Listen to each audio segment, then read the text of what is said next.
Prabowo disebut-sebut membuat keputusan tak mudah tatkala memilih merapat ke lingkaran istana. Sebab tak hanya dirinya, namun juga nama besar Gerindra, partai politik yang dirintis dan dirawatnya selama ini ikut dipertaruhkan. Lantas, itukah sebagian alasan Prabowo mengapa kini semakin rajin membela Jokowi? Berikut laporan utama Tameng Prabowo untuk Jokowi.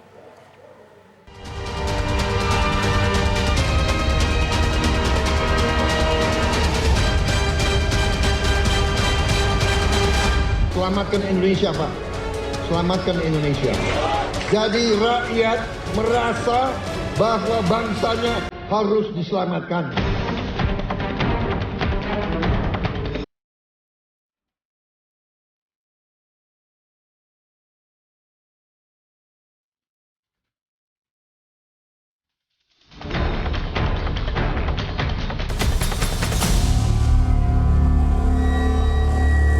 Selamatkan Indonesia, Pak.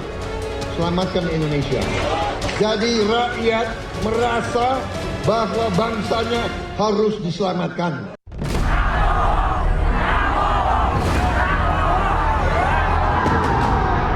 Sejak berputar haluan menjadi pembantu Presiden Joko Widodo, langkah Prabowo Subianto acap memancing riuh polemik. Apa yang hendak dicari Prabowo? Benarkah posisi Menteri Pertahanan yang digenggamnya kini bak isyarat kiprah politik Prabowo sebagai birokrat tengah menuju paripurna? Di mata mantan pendukung yang memendam kekecewaan, Prabowo disebut-sebut telah ingkar janji. Di sisi lain, Prabowo juga kerap dikesankan sebagai representasi oposisi. Jadi karena sekarang menjadi menteri, menjadi pembantu presiden, pastilah kebijakan presidennya akan dibela. Hanya saja memang kita memberikan nasihat, masukan kepada Pak Prabowo ketika akan mengambil sebuah keputusan, membela ataupun tidak, itu untuk melihat kondisi rakyat Indonesia, bagaimana responnya, bagaimana tanggapan rakyat Indonesia. Saat itu yang kami dukung itu adalah capres, calon presiden, bukan camen. Kalau camen nggak perlu pakai dukungan, nggak perlu pakai kampanye. Menteri-menteri yang lain ya diangkat biasa-biasa saja. Soal apakah ada rasa kecewa dan lain sebagainya, ya saya pikir itu normatif ya. Terutama pada para alim ulama, para habaib, para pejuang, apalagi mak-mak, ya itu pasti menyalurkan aspirasi dan menanyakan kepada kami, tidak ada henti-hentinya hingga sekian bulan, bahkan sampai hari ini.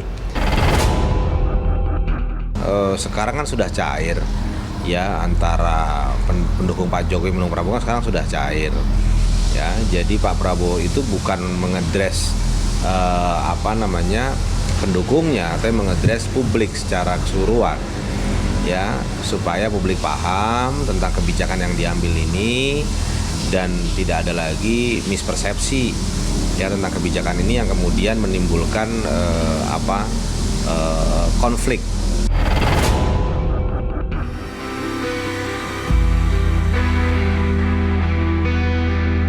Prabowo bukan tanpa kalkulasi tatkala berbalik arah mendukung Jokowi.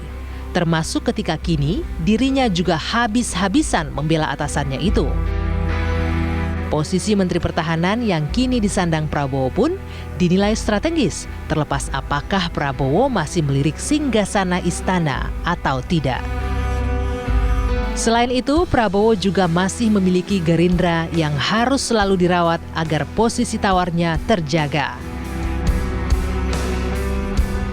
Ya, tentunya untung buat Pak Prabowo adalah agenda-agenda Kementerian Pertahanan yang diusulkan oleh Pak Prabowo kepada pemerintah, kepada Presiden, itu tentu akan mendapatkan approval politik. Secara umum saya kira Prabowo sudah mengkalkulasi keuntungan dan kerugiannya ketika melakukan pembelaan terhadap Jokowi. Yang jelas dari segi pemerintahan, dari segi internal Gerindra, Prabowo sudah merasa nyaman, merasa didukung secara total.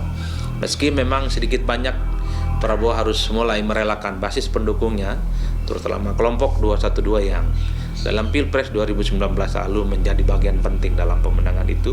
Mereka semakin kecewa, mereka semakin tidak respect karena Prabowo sudah tidak bisa diharapkan dalam konteks untuk menjadi oposisi dari luar. Pesta Demokrasi 2024 masihlah jauh. Kalaupun benar Prabowo masih memelihara hasrat untuk maju, diperkirakan kompetisi tak akan mudah baginya. Namun, semua pasti sudah dikalkulasi.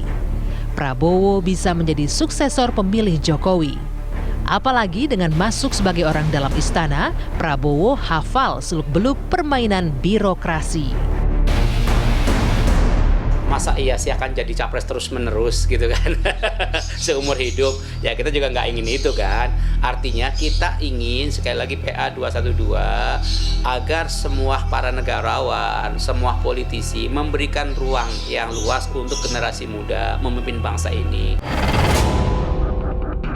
Beliau ya mulai memutuskan bergabung dalam kabinet Pak Jokowi, bergabung dengan pemerintah Pak Jokowi, dan juga mengeluarkan pernyataan-pernyataan untuk menjelaskan itu. Tentu ada resiko, tapi yakinlah masyarakat Indonesia adalah masyarakat yang rasional, masyarakat yang objektif.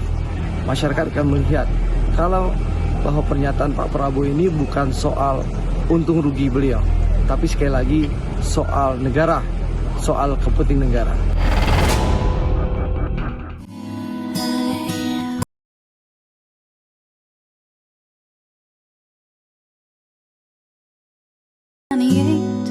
Wajar jika menteri membela presiden yang dibantunya, dan sangat mungkin